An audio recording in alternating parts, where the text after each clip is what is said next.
I think my grief-stricken husband is having an affair with his therapist, so I'm thinking of destroying her career and divorcing him.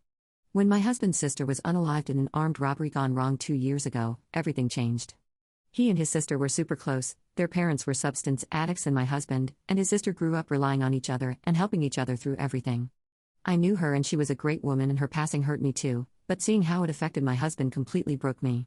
He went from a free and bouncy spirit to quiet and sheltered. He cried every single day and would loom at the pictures of the two of them every day too.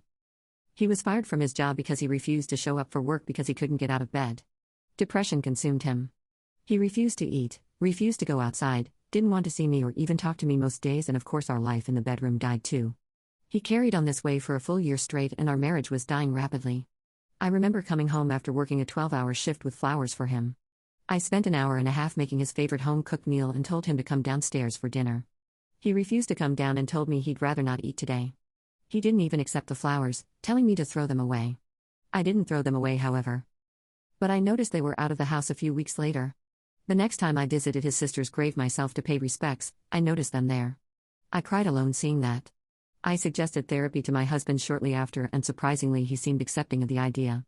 He said he wanted to go alone, however, and I researched the therapist and helped him pick one he liked. He started attending therapy 10 months ago and he has started improving. He started opening up slowly and his eyes regained the spark that they once had. I was super proud of my husband and let him know how amazing I thought he was. But now I think the reason for his spark being back. You see, on days he has therapy he wakes up super excited. With way more joy than on a day where we have a date planned. It's like the prospect of therapy makes him happy.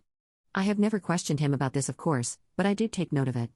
He stated once that his therapist gave him her personal phone number and not her work phone number because she cared so much about him she wanted him to be able to reach her outside of work hours.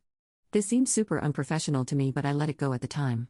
However, over time I started to suspect things, especially when he came home 3 months ago with his button-up shirt undone with 2 buttons, which was low enough to expose his entire chest. I asked him about it and he said it's weird how I noticed that, then he said it was too hot in the car on the way home so he undid them. Plausible, I suppose, but then a few weeks later he came home from therapy with a very subtle smell of wine on his breath. I asked him why his breath smelled like wine and he said he picked some up from the store on his way home and taste tested it before coming into the house. I asked him why he didn't bring it inside, however, and he claimed he decided to throw it away because he didn't think I'd like it anyway. Alarm bells were seriously going off in my head now, especially because I had seen his therapist. She is exactly his type. My husband and I also don't have much intimacy anymore, which is weird because he always talks about his libido coming back, which is leading me to believe that he is getting it somewhere else. So last month I decided to do something I should not have done and I put a tracker into his car before he left for therapy. I noticed that the tracker showed him going to his therapy appointment, then driving to a different address before coming home. I kept my findings to myself, however. Last week I did something which put the final nail in our marriage in my opinion. When he went to therapy, I tailgated a few minutes later without him noticing, and I saw him and his therapist exit the building and get in his car. I ended up following them from afar and using the tracker which was still in his car to pinpoint the location, and I arrived at a restaurant. I sat there for an hour and a half waiting, and I finally saw them leave holding hands. I wasted no time taking pictures and capturing evidence of my husband cheating and the therapist being extremely unprofessional.